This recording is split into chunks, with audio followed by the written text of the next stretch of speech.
com a preocupação de dar andamento às coisas que aqui queremos abordar. Camarada Luís Reis, fogo à peça e já tens luz, como diz. Muito obrigado pelo cuidado. Cumprimento todos os camaradas, todos os camaradas do painel. Bem, nós trazemos aqui uma realidade, mas de facto houve uma série de coisas no painel anterior que já foram afloradas e como vou aqui fazer alguns cortes, porque há coisa, para não sermos repetitivos, porque as questões mais ou menos foram abordadas. Ainda assim, podem haver aqui alguma circunstância que já tivesse sido abordada, embora explanada talvez de outra forma.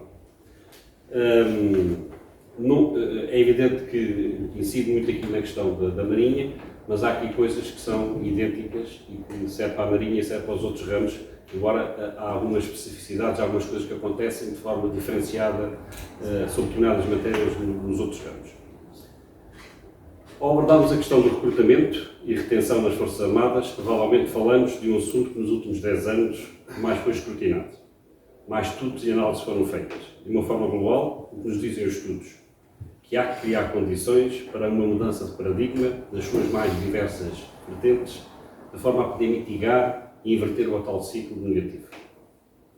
Desde 2004, ocasião em que, força da alteração da Lei de Serviço Militar, foi abandonado o sistema de conscrição como forma de recrutamento das Forças Armadas, com a extinção deste serviço militar obrigatório, que teve um papel importante em Portugal para a criação de uma consciência cívica, para enraizar a percepção do dever da defesa da pátria, enfim, para a consolidação do sentimento nacional e a gradual profissionalização das Forças Armadas, conforme tem vindo a decorrer, pode, por falta de meios financeiros que leva a baixas remunerações, ou ainda por não se conseguir atrair um número suficiente de voluntários, o que no limite são fatores que fomentam a descaracterização e desarticulação das Forças Armadas, contribuindo desse modo para a sua distribuição enquanto organização coesa e capaz de cumprir eficazmente o exercício da missão militar e os aspectos relacionados com a soberania e a independência. Do meu ponto de vista, em termos pessoais, é preciso substituir o atual Dia da Defesa Nacional por uma outra coisa, seja lá ela o que for. Já foi aqui um pouco aflorada no outro painel, portanto há aqui várias circunstâncias que podem ser e que devem substituir este dia, porque de facto ele não está a trazer o ingresso que era esperado com a sua criação. Porque há muitas situações que eram vindo a serem desvirtuadas ao longo do tempo e, de facto, isto que nós temos aqui não serve de nada e, portanto, temos que criar aqui algo em que gere, de que forma, que princípios, que tempo. Portanto, isso são circunstâncias que têm que ser discutidas. Ora, neste momento de Forças Armadas profissionalizadas, assume de particular importância a necessidade de garantir de forma sustentada a existência de um quantitativo de jovens aderentes à prestação do serviço militar, do regime voluntário, contrato ou do regime de contrato especial, em valores adequados à execução das suas missões e à manutenção do sistema de forças em tempo de paz. Já não vou reportar os números que já foram aqui abordados pelo Sr. Almirante Carrilho, mas, contudo, direi que a diferença entre os efetivos máximos autorizados, que estão em vigor, são cerca de 32 mil, e os existentes que estão abaixo dos 23.500. Causa no presente e no futuro próximo grande impacto no cumprimento das principais missões atribuídas às Forças Armadas e na qualidade com que estas missões serão desempenhadas. Mas a falta de pessoal reflete-se ainda na subcarga de trabalho nos militares que prestam serviço nas fileiras, principalmente nos postos mais baixos, o que tem vindo a dificultar a gestão dos períodos de descanso do pessoal legalmente instituído. Por exemplo, os praças da Armada, com esta elevada subcarga promovida pela acumulação de cargos e a diminuta taxa de rotatividade de algumas especialidades nas comissões de embarque a bordo dos navios, potencia que estes permaneçam embarcados durante períodos prolongados, sem possibilidade de efetuarem comissões em terra. Não podemos camutear que estar embarcado é um fator de geração de pressões de natureza emocional e psicológica, pelo afastamento da família e do normal ambiente social. Torna-se perceptível que é na área do pessoal que são suscitadas as maiores preocupações e o avolumar de problemas, nomeadamente com as reiteradas dificuldades de recrutamento para as quais muito tem contribuído o incumprimento da atual lei de incentivos, quer no passado, quer no presente. Assume, assim, especial relevância a atratividade e retenção da prestação de serviço militar nos seus diversos regimes. Porém, a dificuldade em recrutar e reter os efetivos necessários para alimentar o sistema de forças reveste-se no enorme desafio que se coloca às Forças Armadas. As causas, umas são conhecidas, mais, outras menos. Eu trouxe aqui algumas do meu ponto de vista. Um fator, que também já foi discutido, que é a redução da natalidade e correspondente diminuição da base de recrutamento. Ela é fundamental, porque é a partir dela que, portanto, se a base é pequena para as Forças Armadas, é pequena para as Forças de Segurança, é pequena para um conjunto de situações. Depois, tenho a ideia de que as Forças Armadas demoraram muito tempo a enquadrar as novas gerações na forma de pensar. Ou seja, o encontrar soluções que permitam fazer um melhor enquadramento e percepção da realidade e desafios que as novas gerações trazem no sentido de ir ao encontro das suas expectativas. Também a baixa forma física dos jovens associada a problemas de visão e de audição e também ao fenómeno das tatuagens. Nesta fase é menos eliminatória, porque entretanto houve uma alteração às normas que até então estavam instituídas, de modo a permitir que determinadas tatuagens não fossem processo de eliminação. Mas mesmo assim, ainda há situações no recrutamento, pessoas que chumam pelas questões das tatuagens. O apoio à família.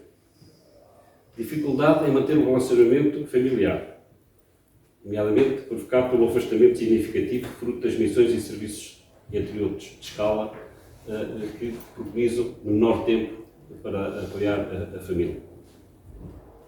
Por acaso era um estudo que seria, entretanto, de fazer, porque quando nós estamos numa direção pessoal, passam-nos algumas coisas e quem gosta destas questões do pessoal leva um pouco a pensar e a refletir. Que é a causa e efeito destas consequências nos divórcios que têm acontecido em função destas consequências. Portanto, e que eu saiba, não há nenhum estudo, não há nada que materialize, que nos faça uma reflexão sobre esta consequência. A falta de perspectiva e dignificação da carreira. Desvalorização funcional. Ou seja, a falta de pessoal leva a que outros vão fazer outras funções que não são as deles. Baixa remuneração de acordo com a exigência do Estatuto da Condição Militar em relação à valorização salarial, que é superior, em alguns casos muito superior, noutras profissões, em que a exigência e a disponibilidade não são comparáveis. Apesar das alterações que foram anunciadas com vista a essa valorização, que considero insuficiente, mas que pode trazer alguma positividade e pode ter algum impacto no ingresso dos jovens nas Forças Armadas, situação que, apesar de tudo, carece ser confirmada posteriormente. Ou seja, há um primeiro impacto positivo, há uma entrada, mas vamos ver se isto se materializa ao longo do tempo ou se é só um efeito deste aumento para os que, entretanto, estavam ou estão para integrar nas Forças Armadas. Parece-nos, já explorámos isto várias vezes em vários locais, que o atual sistema regulatório necessita de uma imperiosa reestruturação e incremento. Se nada for feito, a retenção com vista ao ingresso de quadros permanentes também fica em causa. Quando falo de aumento, falo essencialmente do aumento de vencimento de base. É aqui que eu acho que tem que ser feito o investimento significativo, porque aumentamos em baixo, mas depois temos que dar sequência. A pirâmide está cá em baixo, mas ela tem que enquadrar os restantes postos das praças, tem que enquadrar os sargentos, tem que enquadrar os oficiais. Portanto, essa reestruturação tem que ser feita de baixo para cima, ou de cima para baixo, conforme quer. Depois, quando se vai às unidades, se aborda, e quando se fala com os camaradas praças, as expectativas pessoais não correspondem à realidade da vida militar. E a informação obtida durante o processo de recrutamento não correspondeu à realidade obtida encontrada. Também a distância entre a unidade e a residência e os custos associados nas viagens para casa. Este é um fator também que é muito equacionado quando as pessoas nos dizem: por isto tudo, prefiro ficar ali em caixa de supermercado, ganho um bocado menos, mas tenho menos despesas e ainda vou ganhar no final do mês, tenho um vencimento superior àquele que eu tinha nas Forças Armadas. As suficientes condições de habitabilidade. Tenho pena que o Sr. General se tinha ido embora, mas eu tinha aqui isto de propósito, que era para ele levar isto em atenção, a quem direito, porque está lá no sítio certo. Esta situação das condições de habitabilidade é muito importante. Era outrora, mas hoje, esta geração dá uma valorização superior àquilo que nós dávamos anteriormente, outras gerações. E estou-me a lembrar, para o efeito, porque isto foi anunciado com pouca circunstância, não foi para alguém que já não está cá, foi para alguém que é o chefe, é o atual de CENF, o General CENF, à altura, General de Sena. Era a criação das casernas tipo para todas as unidades do Exército. Eu estou farto de unidades do Exército e não vou entrar numa caserna tipo nova. Só vejo reclamações em relação àquilo que tenho. Portanto, dizem-se estas coisas, não é? Com pouca circunstância, mas depois não há a capacidade de materializar aquilo que se diz. Então, se calhar o melhor é não dizer estas coisas para não se cair no ridículo, depois não se conseguir concretizar uma medida que parece-nos que não seria assim tão difícil de execução. A melhoria da alimentação, também aqui a diferença, como na habitabilidade, é diferente nos três ramos, não é equiparável. Há uns ramos que têm umas coisas melhores, outros têm outras. Mas aquilo que é mais prejudicial em todos eles é o ramo Exército. É o que sofre mais da questão da habitabilidade, é o que sofre mais da questão da alimentação. Uma nota negativa para a criação do regime de contrato especial, que em 2018 foi apresentado publicamente com pompa e circunstância e para muitos seria a resolução para a problemática do recrutamento e da retenção. Não só não resolveu, como não tem expressão. A aceitação por parte dos militares reflete a fraca percentagem de ingresso. Claro que os números não são tornados públicos, porque será. Importa abordar ainda a questão da formação profissional ministrada aos militares nestes regimes. Temos que ter sempre presente o que deverá constituir um desígnio da instituição militar, o de contribuir para a formação dos jovens, tanto profissional como pessoal, entregando à sociedade, após a passagem pelas Forças Armadas, um cidadão mais qualificado e capaz de lidar com o mercado de trabalho. Aqui assistimos, já disse anteriormente, ao incumprimento do regulamento de incentivos. Ler o que lá está, para ver que nenhum dos ramos cumpre o que lá está. Pois, se eles nem conseguem ter casernas ou outras circunstâncias que melhorem a qualidade da habitabilidade, como é que vão ter, por exemplo, salas de estudo? Não existe. Como é que a formação que é obrigatória, está cá escrito no decreto-lei, as 50 horas por ano para os militares, e aqueles que não possam prestar em missão passam essas 50 horas para o ano seguinte, ou seja, já teriam que ter 100 horas, não é? Portanto, nós falamos que os militares, ninguém tem formação certificada, como a lei determina. E, portanto, andamos aqui a enganar as pessoas, quando as pessoas leem o que está refletido neste regulamento de incentivos tem pouco. Haverá, pois, que encontrar o necessário equilíbrio entre a formação essencial ao desempenho das funções enquanto militar, a disponibilidade para o serviço e as expectativas pessoais dos jovens que aderem a este tipo de regime. É, contudo, importante ter em mente que a questão de recrutar um exército na base do voluntariado não se cinge meramente aos esforços do Estado e da instituição militar, nem também à competição pela oferta do mercado de trabalho.